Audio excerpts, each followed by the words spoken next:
Welcome to Leading for Wellness. I'm Liesl Bernard, CEO of Cologne Executive Search and Leading for Wellness events. Each week, we dive into the journeys of visionary wellness entrepreneurs, uncovering their secrets to success. Get ready for insightful conversations that will inspire you to elevate your business and prioritize your well-being. Let's dive in. Very excited to introduce my friend Tom Aarts to the episode today. Tom is a leading authority in the global wellness industry with over 2 decades experience in strategy, investment, and innovation. He's renowned for his deep sector knowledge, and he's the co-founder of Nutrition Business Journal and MBJ Summit, the premier event for CEOs and executives in the nutraceutical and wellness space. He also acts as CEO for Nutrition Business Advisors, where he specializes in advising CEOs and brands on mergers, acquisitions, market insights, and he also sits on many boards. Super excited to get into the conversation, Tom. Thank you so much for joining us. Thank you, Lisa. It's hard to say no to you, and happy to be here and happy to share anything that you'd like about what I do and what we're passionate about here at the summit and in my life. Thank you so much for your time, Tom. You're one of the most powerful and passionate and hardworking executives I know in the space. And I'd love to get to know you a little bit. How did you get started and what is the why behind your passion? Thank you, Lisa. I get that question a lot. There's that book out called Start With Why, which came out many years ago. And, these days everybody's trying to figure out their why. I did a special development, personal development course with a guy named Peter Diamandis, where he changes that language to like, what's your moonshot? So if you if you had like 10 years to make a change in the world, what would be your massive transformative purpose or your moonshot, which are just different words for what's your why. So I think I've worked hard on that to know what that is, which is my why is to use my skills and my connections and what my God-given talents to share knowledge and wisdom about the nutrition industry. And I started in the nutrition industry about 27 years ago. We launched this journal called Nutrition Business Journal, which became sort of the Wall Street Journal or the business journal of record for the nutrition industry. And we started to define the industry and work on trying to figure out what the industry looked like. And that's sort of like that wisdom knowledge component. I'm a kind of data geek and I like research. I like market research, but I like it to make sense. So my why was to collect all this information, put it into this journal, which we launched back in 1996. Then we sold it to New Hope. And then I've still been involved in doing the MBJ Summit, as you mentioned. And it's the same why, which is sharing information with executives and leaders in this sector so that we can make a difference in people's lives, whether it's my mother's or father's life or my friends of mine lives like yours. Like, you asked me for nutrition advice, I'll give it to you, but I'm not a doctor. I don't play one on TV. I'm not a doctor, but I tend to like share information, whether I'm on the plane with an individual or whether I'm writing an article for MBJ, or whether I'm speaking at various, summits or various conferences around the world. So my moonshot, in summary, is to change people's lives and to change the healthcare system with my knowledge and connections in nutrition. And just recently, I focused my why to more about mental health. Interesting. I have 2 parents that passed away. One had dementia, one had the beginnings of dementia, and they were in their 90s. So that happens to everybody. But I believe I've seen so much mental health that I think we can change that curve, that trajectory with good diet, good nutrition, and good knowledge. And I don't think we have to kind of all go down the pathway of losing our minds when we hit 80, 90, or 100. So that's my why. I do business, a lot of business deals. I do a lot of sit on boards and all that kind of stuff. But my real why is how do I change the healthcare system and people's lives around mental health with nutrition knowledge. Amazing. Well, you've done such an amazing, you had such an amazing contribution to the industry over the past couple of decades. And I think we all really appreciate what you've done for the industry. if you look back, what are some of the proudest accomplishments, if you look back over your career, that you can mention? Yeah.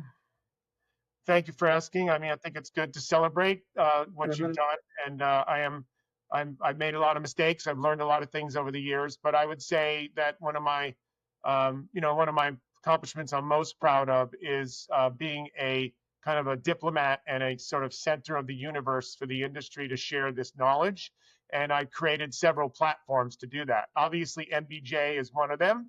It started in 1996, but it's still around and people still get it. And it's sort of like this insider's view of what's going on in the sector. We used to do print and mail out newsletters. Now it's a lot of electronic and reports and things like that. But then the second thing I've done, which I'm very, glad and have a lot of gratitude that I was able to do this, is we took the executives that were reading the MBJ and we put them together for this summit back in 1998. And we started with 60 leaders. And now this year, on our 28th year, which is coming up in a couple of weeks, as you know, because you'll be attending, uh, Hmm. that summit now has 428 people coming this year, and it'll be 350 C-level executives in the space. And so that's something I'm very proud of, that we were able to get all the leaders together to make the industry better and to get the knowledge out about nutrition. And we have a lot of fun and we do deals, and I help companies, grow and their strategy and all that kind of stuff. Yeah, it's an incredible event, and I think everyone looks forward to it every year. So amazing what you've put together there and what you are able to share with the industry at those events. And I think you're very integral in putting together the agenda for those events and speakers, et cetera. And I think especially this year, super exciting with what's happening on a political level for our industry. And, I don't know if you want to share a little bit about that, of what's happening Sure. at Summit there and but I think that's on everyone's mind in the industry. Yeah. Um, I'm going to add one more answer to your previous question quickly, if you don't mind, about Sure. what I'm proud of. This is a story it's a personal story, and I haven't told it very in a while. But my dad passed away about 2.5 years ago, 3 years ago, and for the last 10 years of his life, from 80 to 90, or maybe 75 to 89. He wasn't a fan of like eating well and his good diet, nutrition. So I used to sort of like send supplements his way through his wife, his second wife, and I would like have her give the supplements to him. And he used to tell me that he felt much better in his like 80s than he did in his 70s and his 60s. And I think that comes down to nutrition. So I'm proud, and I can honestly say that I think my dad had like 7 years of healthy life, maybe 10, where he wasn't going downhill because he had a healthy health span. And I think a lot of it was due to nutrition, not just supplements, but, Hmm. changing his diet, not eating hot dogs, all that kind of stuff. So I'm very proud of like helping my family members, helping my son, helping people I know with knowledge like that. And that's just one example. But Yeah. I can go to the other question now. I just wanted to share Yeah, that. the other thing I'd love to hear is that, you've been involved with so many successful exits, mergers and acquisitions, and just helping companies scale. Um, do you want to mention a couple of those? Because I don't think people really know the impact you've had on the industry and how many big brands you've been involved with. Sure. Well, when you start with the journal, writing to the CEOs of the companies, you get to meet them all. And then you get to be, like you get to be at the center of the universe. I've been called like the human LinkedIn of the supplement industry. I think that's a bit of an exaggeration. But in so doing that, I get to, I'm not a banker, right? I'm not officially a banker to go sell companies, but I do work, since you mentioned, I'm interested in deals. I have a financial background. And I do help companies figure out like where the puck is going from a technology standpoint. So sometimes a big company will say, hey, we want innovation and we need to change our strategy to double our size. I just had a company the other day ask me, how can we double our size from 50 to 100 million? And so I'll help them with strategy and ideas. But what I really love doing is making introductions, strategic introductions. And I'll do that for anybody. You've asked me to make introductions for your, headhunting business, and I just get that all the time. I'm kind of a professional introducer. But on the deal front, I've been very lucky to be involved in some companies that are growing and help them find buyers. And on the other side, I've helped some big companies kind of do due diligence on some of the companies that they want to buy. Again, I sometimes work with the banks, or the banks call me, or the companies call me. I'm not going to mention any specific deals, but many of the deals that you see happening, I've had some hand in helping some of those companies do those deals. Yeah, and you also sit on a bunch of very important boards in the industry. I think that you have a huge impact in as well, right? Yeah, I mean, I'm on some small company boards, nonprofit boards. I was on the board of a call this morning with a company called the Ross Camp Institute, which is a nonprofit institute out of Florida, which is dedicated towards ending Alzheimer's with research and technology, and doing basically drug research. But they brought me on because they said, hey, nutraceuticals can help with that as well. So I'm on that board. I'm on the board of Vitamin Angels, another nonprofit board. I'm on the board of a practitioner company that's up and coming in the space. And I'm on the board of a couple smaller companies like Big Bold Health with Jeff Bland. I'm very, very honored to be connected with that board because he's changing the world of immunity. And Jeff's one of the smartest guys I know in the sector. So, and I play sort of a board role on some of these companies, and I play an advisory board role. I have the most fun with some of the smaller companies, trying to get them to be bigger. That's fun when you can take a company from like 3 million, bring them up to 50 to 100 million. Another company I'm on the board of, I don't think they would mind mentioning, is Quicksilver Scientific, and they're doing lots of research in liposomal delivery systems, which I believe in, and we're getting into peptides now. So these are some of the boards that I'm enjoying being on. Amazing. I just love your energy and your passion for what you do. It's infectious. One of the things that I read recently is that you really follow the philosophies of Dr. Larry Smarr, who emphasized continuous improvement and disruption. And I think that's a foundation sort of how you think and how you interact with your clients and companies. Do you want to share a little bit about that? Sure. It brings up a big topic, which is a sort of pet topic of mine, or a trend that I've been following since 2013, which is personalized nutrition. And many people know me for giving a lot of talks on that and predicting that we're going to end up with the ability to measure some of our diagnostics in an easy way so that we can take the right supplements for us, right? I don't know about you, but I've got a cabinet full of supplements in my house. I've seen yours, yeah. It's ridiculous, right? But the question is, will the technology be there someday, and will it be easy to just sort of like send in a diagnostic test and then get back a specific set of supplements, maybe even in one bottle or a different format of those supplements, where you can personalize those for me, so you don't have to take 28 pills a day. I believe that sort of technology will come. I think AI is going to help drive that. I think the sensor technology and the ease of these diagnostics. Now, we haven't really seen a unicorn company yet in personalized nutrition, but one of the stories I like to tell is this company of Function Health, which was about Dr. Hyman. Yeah, Dr. Hyman's one of the founders, and it was started like 3 years ago. And they went out and they said, we're going to go out and offer people to take 18 vials of blood for $500. And they thought they'd have how many people are going to do this? And they ended up with thousands.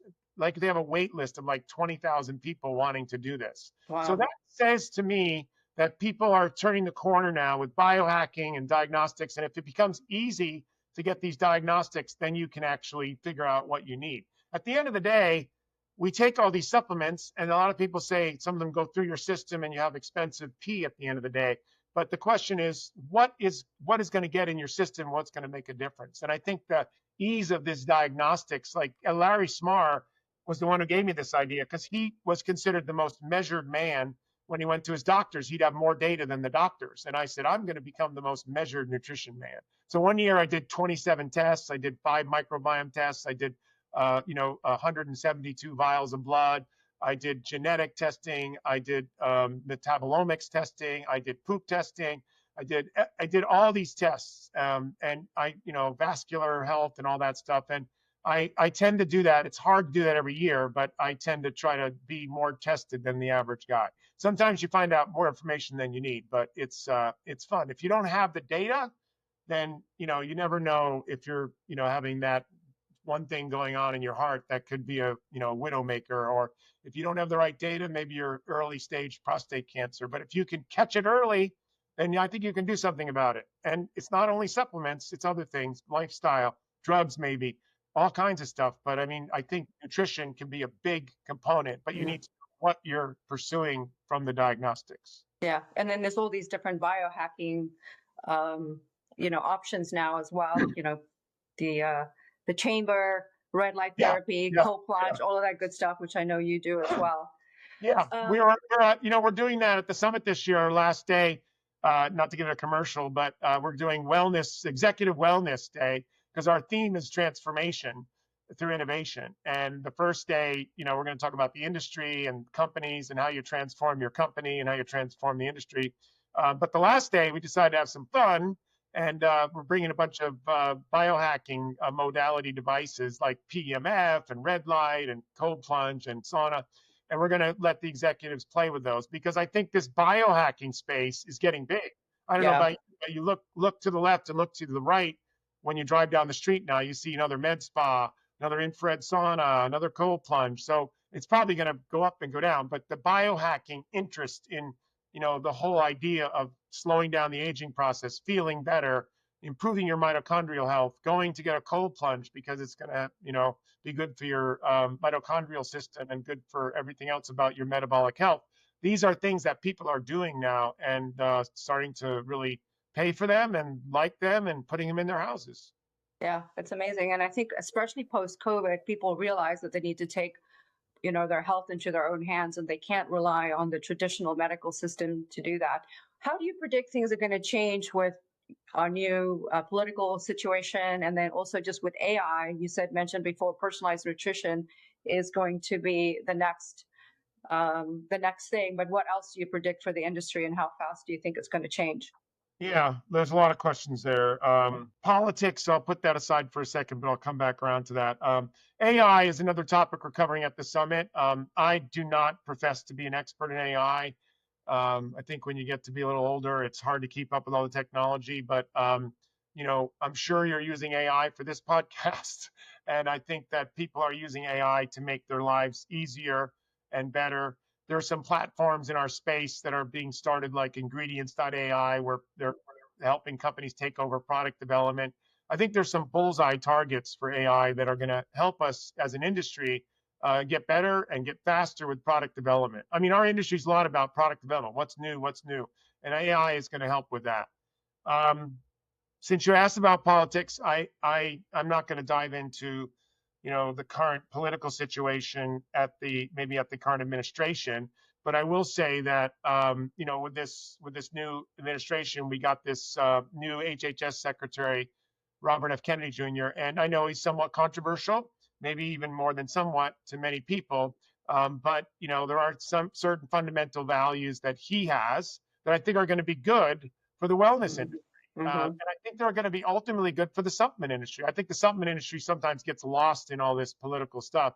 But at the end of the day, we represent, prevention, and we represent, healthy stuff. And so when he talks about taking, ultra processed food to, less ultra processed food and less, dyes, dyes and things like that, who could be against that, right? Now, the food industry doesn't like it, and the pharma industry doesn't like it, but I think we've got sort of a disruptor in that position. And then we've got somebody that's running FDA who's, I think, open to the potential of nutraceuticals making a difference, as long as we have good science. So I think we have a bit of a golden age ahead of us for the industry. I'm an eternal optimist. I look at the glass half full. I know there's the other side, which is, doesn't know what he's talking about. And what's this with fluoride? And I won't get to the V word, but it's very, very contentious, and there's a lot of stuff going on. But ultimately, I do think the industry I've worked in for my life, the one you're in now, is in a good place. As could be a good place if we get a hold of this. We have Callie Means coming to the summit this year as a keynote speaker. He's got a direct link to Bobby and the White House, and he's in the White House as a liaison between HHS and the White House, and he knows all the FDA guys. So we'll see if we can leverage that as an industry because we have a powerful industry. We're $70 billion supplement industry, $350 billion natural products. Amazing. Yeah, it's such a huge industry, and it's so exciting the time we're in right now. So you've worked with some of the major industry players on acquisitions and strategic growth. What qualities or strategies do you think distinguish companies that are successful and become market disruptors? Yeah, I get that question a lot, and I think the answer is a little platitudinal, Liesl, because anybody could give this answer, so I'll try to be a little more specific. But it comes down to basics. At the end of the day, if you have a really good product with good science, and then you have good marketing on top of that, then those two things, they come together to become a blockbuster product. If you only have good science and you're not a good marketer, then you're, basically you might have the best, brain products in sliced bread. But if you don't have the window and the platform to market that product and communicate it, then you're not going to get very far. And then likewise, on the other side of the equation, if you have a really good product, you think you have a good product, but you don't have the science to back it up, then I think what happens is you get out there and you're more of a fad. You get the product out there, but then I think there's a downside because you don't have the science. But so you need these science and marketing together to become, a big unicorn brand. And I think there's great examples of this. I mean, some of the brands in the space that I've been impressed with that have science and the story and the marketing are brands like Garden of Life and Ancient Nutrition, and I mentioned, Quicksilver Scientific. But when you have good marketing and you have good science, you differentiate yourself. And then the other thing I'll say is something really very obvious, but it's the products that really work that are going to make a difference in people's lives. And if you can feel the difference, it's even better. So it's the trifecta: good science, good marketing, I feel the product. And, great example of that as a category would probably be magnesium. I mean, it's it's been around forever, but it's got good science. The message is getting out there and people feel the difference. Like if you take magnesium at night, usually you sleep better. If you don't take it, magnesium threonate. I didn't sleep as well. So that's regular magnesium. Then you've got Magtine and magnesium threonate and all that stuff. But that's an example of a product that's been around forever. It's got the trifecta: feel it, science, marketing. And marketing is more recent. Then there's other examples: glucosamine, chondroitin, creatine, collagen. And then you can attach those to the brands that have done the best job of getting those out there. Yeah.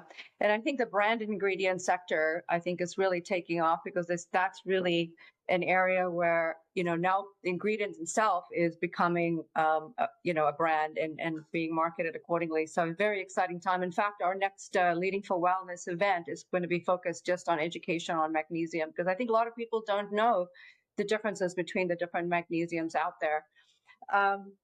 So looking back, what is the most important lessons you've learned from your own personal health journey, and what do you do for longevity to keep yourself in such incredible shape, Tom? Well, yeah, I mean, aging is a very tough thing to, it's like gravity, how do you stop it? You don't. I was talking to a friend of mine the other day, a mutual friend of ours, and he goes, Tom, he said, I know you're working out a lot and you're doing a lot of things, but you're losing 1% of your fat, I'm sorry, your muscle synthesis. You're losing 1% of muscle every year when you hit 40 or 35. And so it's like harder and harder and harder. So you might actually be the same weight, but you're going to have more fat, more subcutaneous fat and adipose fat. And it's almost like, it's like gravity, right? So it's like you can't stop a rock from falling. That's kind of what it feels like with aging. So you gotta work even harder as you get older to keep the muscle stuff up, and you got to be more diligent about eating. And unfortunately, one year, I think 10, 15 years ago, I don't know if I ever told you this, but I decided to cut out one bad thing every year. So or do less of one bad thing and add one good thing. So it's like drop one bad thing, add one good thing. So one year it was like fat, saturated fat, get it out of my diet. Bring something else in that's good. Another year it was cut back on alcohol. quite a bit. I think alcohol is not a good thing as you get older, especially it's a toxin. Okay, what can you replace alcohol with? Well, maybe just drink less, have one drink, not five. Drink kombucha, not alcohol, drink, the non-alcoholic beer, that kind of stuff. So every year I used to keep track of that. I'm not going to go back and tell you all 15, but that's one of my secrets is like, okay, what am I going to do this And you're year? sticking with it, right? I am. So this year I've actually decided to give up, for the most part, just eat less, less fatty stuff like French fries and just basically saturated fat type stuff. I think saturated fat is a real bad thing, and I just try to kind of cut back on that. One year I gave up red meat for wild meat. I think there's a great new book out called Wilditarian. So I eat elk and bison, but not steak unless someone buys it for me. Wow, that's impressive. So, I know you're also involved with improving your mental health, your spiritual side, because I really believe all of those three go hand in hand in being super healthy and effective in life. I think we can take all the supplements we want and, we can read, have all the knowledge, but unless we also incorporate mindset and even a little bit of spirituality, you're never going to have that well-rounded, balanced, outlook on life or really feel like you're in charge of your life. What do you do on the other aspects? So mindset, training, I know you work with a coach, et cetera, but do you want to share a little bit about that?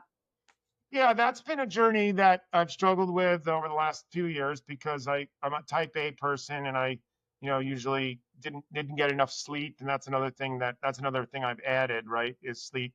And I believe that's obviously people are saying that's really important.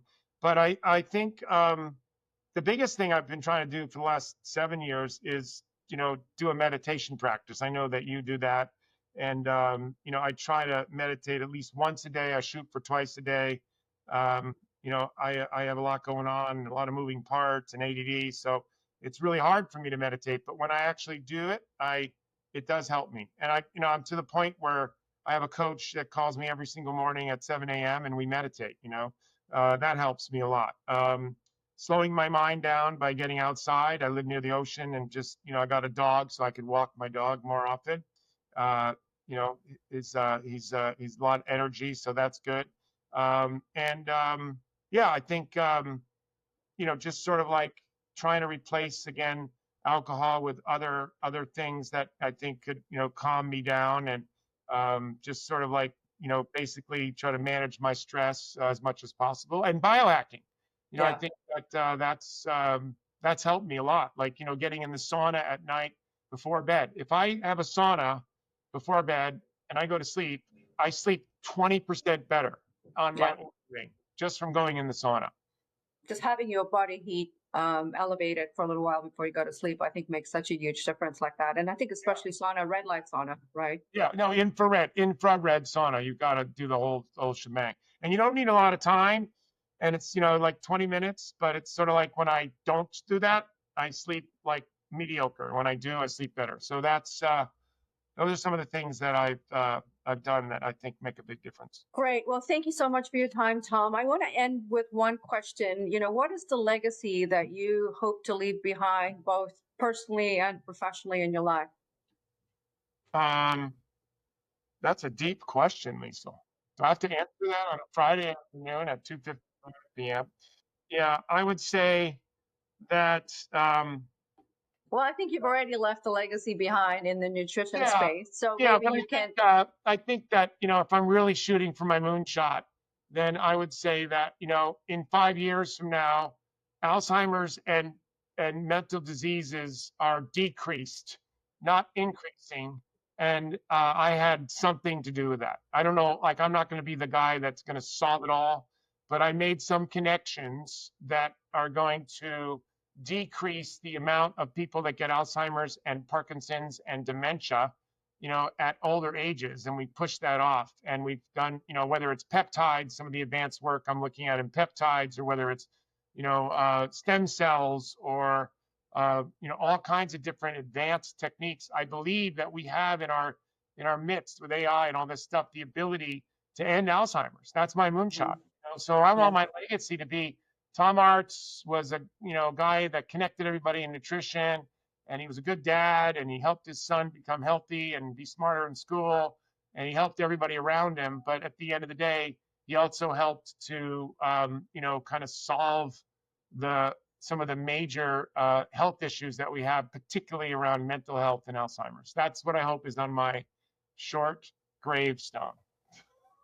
Love it. That's truly inspirational, Tom. I really appreciate your time. Thank you for your friendship. It's such a joy to know you and to watch you in the industry. And I really look forward to MBJ. I can't wait for MBJ in a couple of weeks. Thank you, Liesl. Thanks for letting me mention MBJ. We're sold out, so I don't need to come up. But if anybody's still interested in listening to this, the website is mbjsummit.com, and people can reach me through you. And thank you very much for the work you do, and thank you for this opportunity to share my story. Thanks. Thank you, Tom. Thank you for tuning into Leading for Wellness.